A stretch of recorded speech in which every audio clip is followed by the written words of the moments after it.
Well, hello there, my young readers, and welcome back to the channel. And if you're new, welcome. The channel's new friend, Clifford the big red dog with an even bigger heart, is back with a story. Now, he's not an ordinary pup. He's huge, so big that he can't fit in a regular doghouse.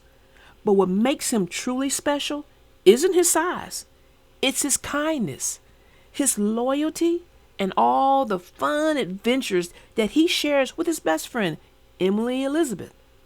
So if you guys are not ready, go ahead, go get you some snacks, get your drinks, pause the video, run to the bathroom, come on back, and we'll get started. Stay tuned.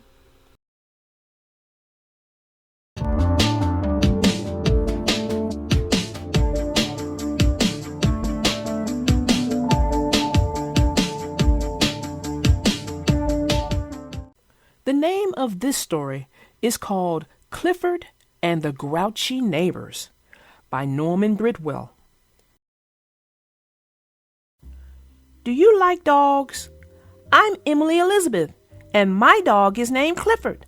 Most people like him. But once we had neighbors who didn't like Clifford at all. Clifford wanted to make friends with them anyhow. Every day he went across the street to visit.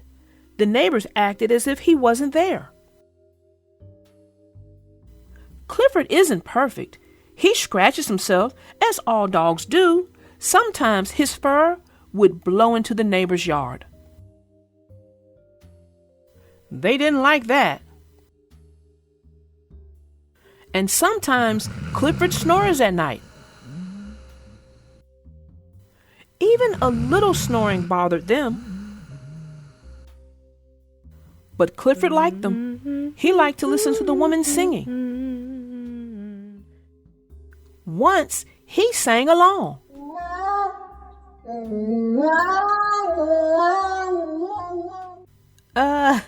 He sang a little too loudly.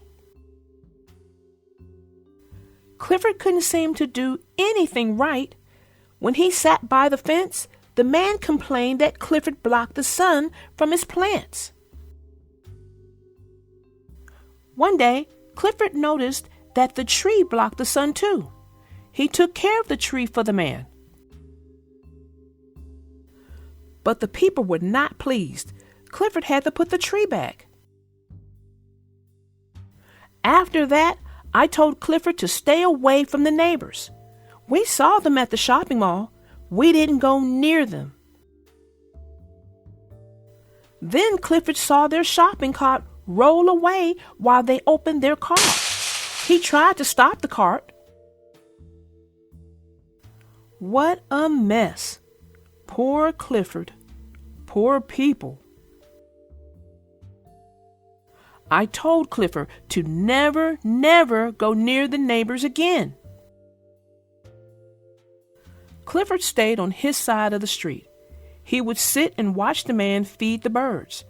Clifford wished the man liked him as much as he liked the birds. One day, Clifford saw some workmen at the neighbor's house. They were putting in new water pipes. Clifford went over to watch. Clifford could see into the neighbor's yard. Uh-oh. The birds were in trouble. Clifford knew he couldn't go in the neighbor's yard, so he picked up a water pipe, took a deep breath, and vacuumed the cat right out of the yard. That was a very surprised cat. The neighbors thanked Clifford for saving the birds. He's not such a bad dog after all, they said. Good old Clifford. Well, that ends our story. I just felt so sorry for Clifford, and many times in the story. Did anyone else feel like that? I sure did. I think he had the case of too much of a good thing. sometimes not such a good thing? I couldn't agree more with you, because it seemed like every time he does something good in the story, it doesn't quite turn out the way I'm sure he planned it in his head. No, it probably didn't.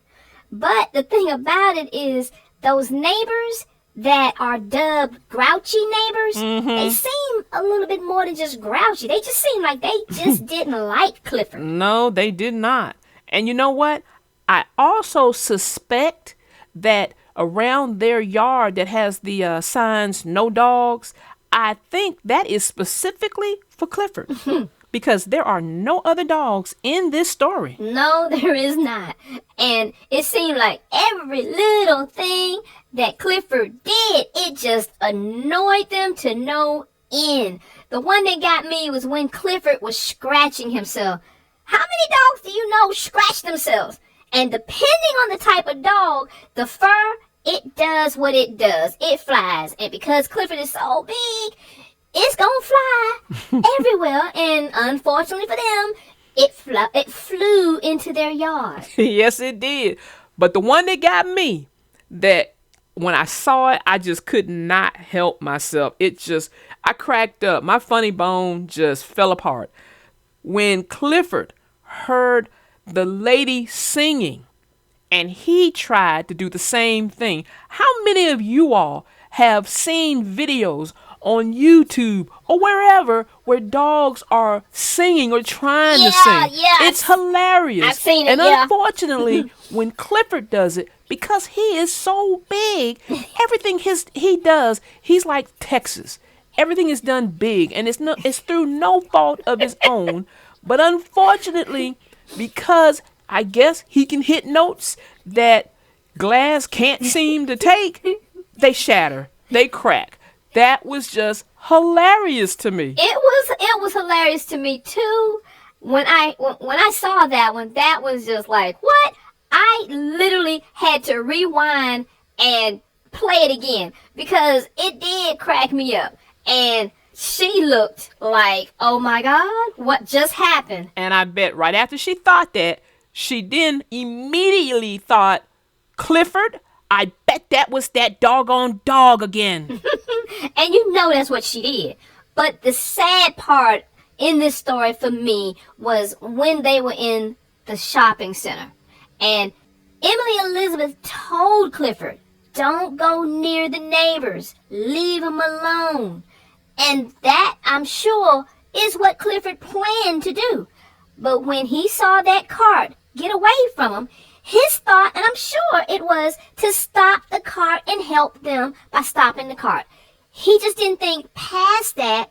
And unfortunately, the end result was everything in that cart ended up being tossed on them. It was all an accident, but I'm sure the neighbors were livid with Clifford, which he gets fussed at by his best friend, Emily Elizabeth. Yeah, that was a sad part of the story. And the kicker about it is Clifford likes the neighbors. Regardless of how the neighbors feel about him, he genuinely likes the neighbors. And you know what? As much as he genuinely likes the neighbors actually love their birds that come and visit them in their yard. Well, Clifford was able to redeem himself with the neighbors by saving their birds from a cat. I thought that was so cool. And he was able to do it without going against their rules. He did not go in their yard, but he was still able to save their birds. And after he saved their birds, they couldn't get enough of Clifford. All of a sudden, they love Clifford. Well, if I was Emily Elizabeth, I would tell Clifford to still stay away from the neighbors, because I myself would not trust them. Well, little darling, that's my time. I will see all of you all in the next video. Bye! Well, there goes Miss Triangel. And she's always laying that good brand of knowledge on us. And we're the better for it. Now, I hope you guys enjoyed this story and was able to get some takeaways from it. Now, stay on the lookout because Clifford is so funny, guys. He's got more stories coming at you, so stay on the lookout for that. And until next time, my young readers, I am your little darling narrator, out.